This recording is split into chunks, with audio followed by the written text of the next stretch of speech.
hike, catch, hike, cook. Follow me to Greenwood Lake.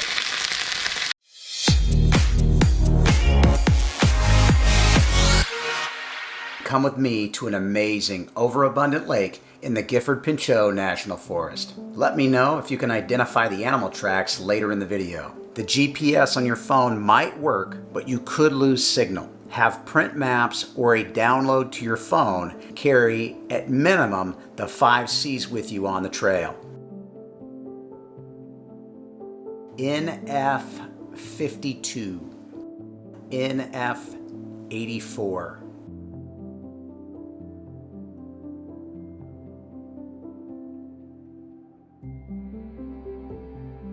Heading south of High Rock Trailhead is where we start.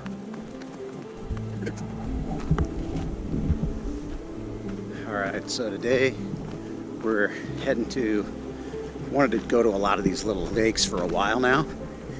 Heading to a lake out in the Gifford Pinchot National Forest. It's supposed to be an overstocked lake. And what it is that they put an invasive species in several decades back, and now you can go out to these locations. Supposedly there's an abundant amount of fish, and you can keep as much as you can catch because they're messing up the ecosystem. So hopefully we have some luck, and I'm going to take you along with me and see if we can check out this secret spot. Freeze this GPS map right here. Hit thumbs up so you can save it for later, and or take some kind of a screenshot so you have this trail map with you. The trip was on August 22nd, 2021, and there were blueberries, huckleberries, salmonberries, thimbleberries, some currants, and wildflowers all along the entire path. Right here, check the numbers and make sure you stay on the path to the right.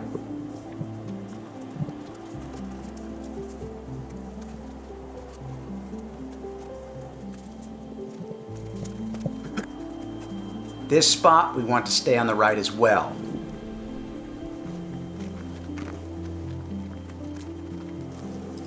There's just tons of water that comes off.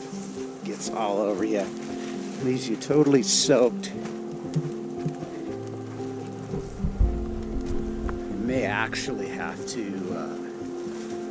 get out my poncho, cover myself up, and that way I can generate a little bit of heat under it while I'm here fishing and dry up the clothes some, because we are, even though it's raining, we're in a burn ban right now because it's been pretty doggone dry. So, yep, this is it. We made it.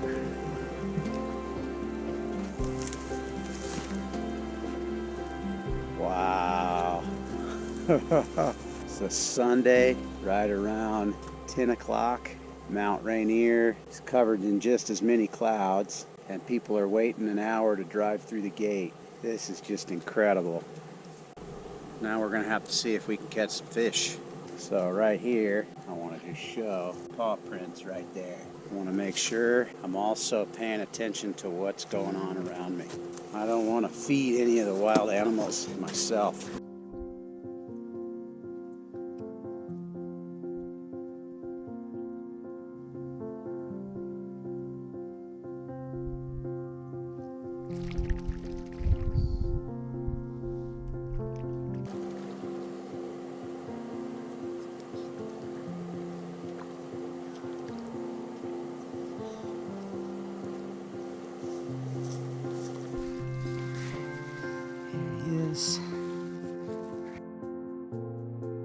Right there. Beautiful fish. Look at that. Nice. Gotta be at least 8 to 10 inch fish. This is a good sized fish for out here. Look at that. After only a few casts, we're gonna have some fun.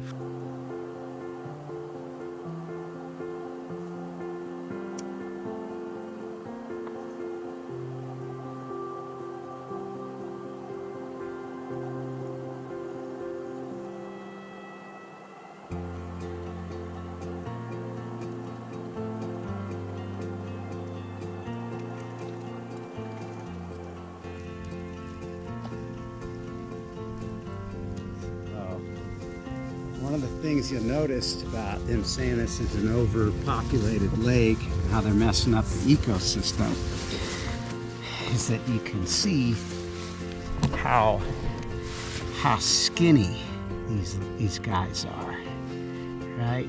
They're not, for their length, they're just not as fat as you would expect.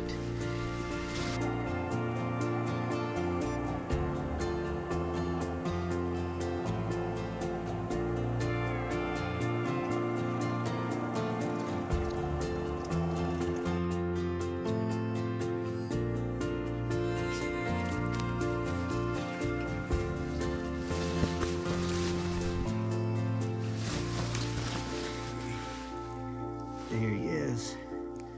Another beauty. The fish at the bottom is being dragged away by a crayfish. There is a crayfish that's hard to see walking away. See him, big old like crayfish in here.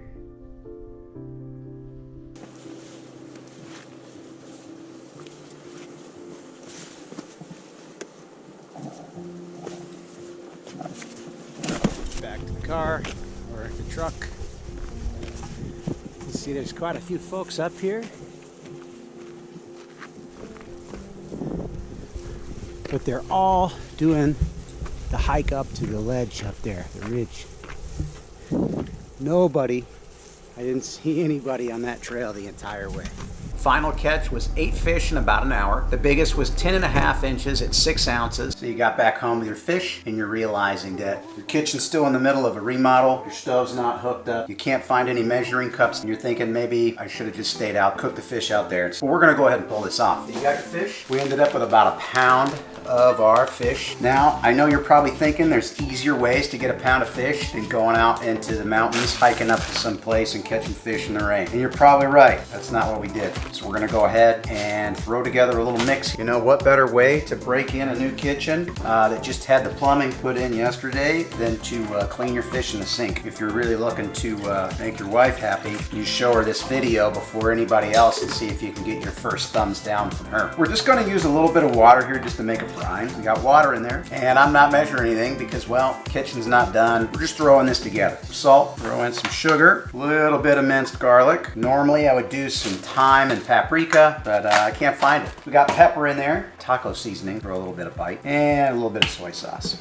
We're just gonna mix that up. This fish, a little bit of time to take a bath. We're gonna end up cooking this outside. Be back in a little bit. Normally I would use this brine for quite a while if I were smoking, but we just let this go for a couple hours, took a bath. Go ahead, rinse these off, throw them on a plate for a few minutes to let them dry out.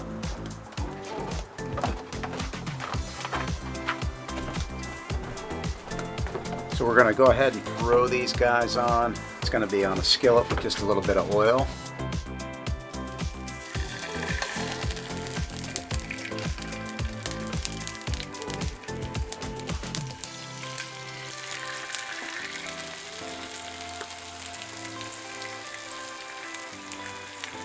That. Sizzle.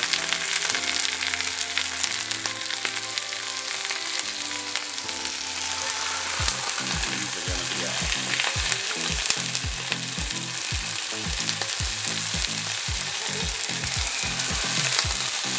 I can already smell good.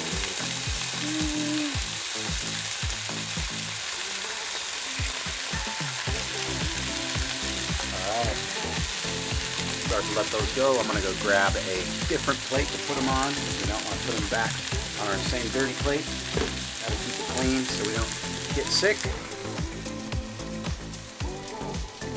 Yeah, I've been thinking it's pretty wild when you think about that. They got species of fish that was put out there, and these are they call them eastern brook trout. They're now in an environment they were never meant to be in, and they're overpopulating the lake. So it's a great opportunity to go and have an adventure and do something different.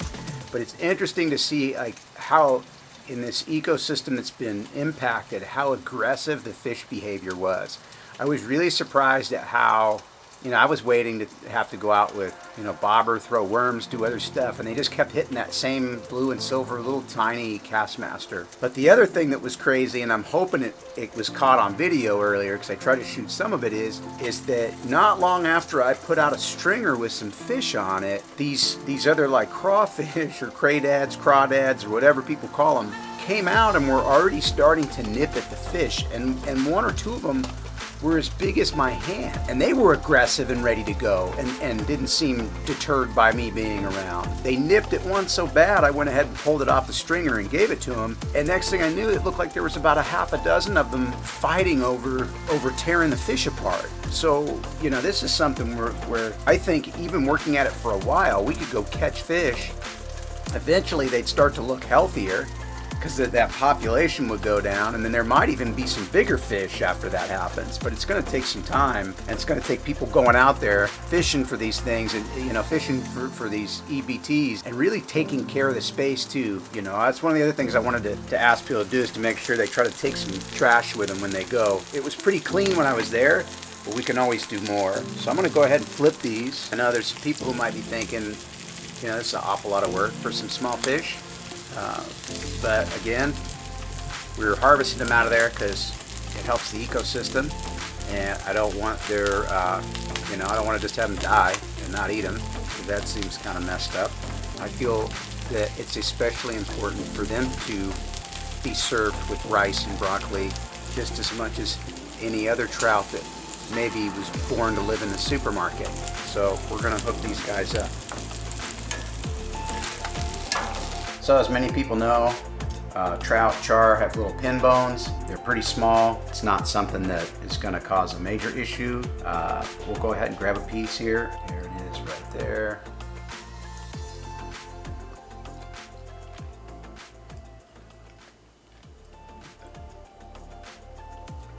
Definitely has an amazing flavor compared to what you get out of a farm-raised fish, you know, a stocker or something you can even get at the grocery store. It's pretty good. We're gonna get some rice, some veggies. This is what we're gonna be eating for dinner tonight. Well, there you have it. Showed you how to get there. Showed you what we did when we fished. Probably try to throw up a picture of that little Castmaster that I had so you guys can track it down for yourselves. If you got any questions or comments, throw them down there. Hit that thumbs up. One of the cool things about it is it just saves it in your likes for reference later. So if several months from now you want to go back and remember how to get to this place or what we did, you can check it out. Thank you very much. Take care. Remember, get outside. It's good for your inside.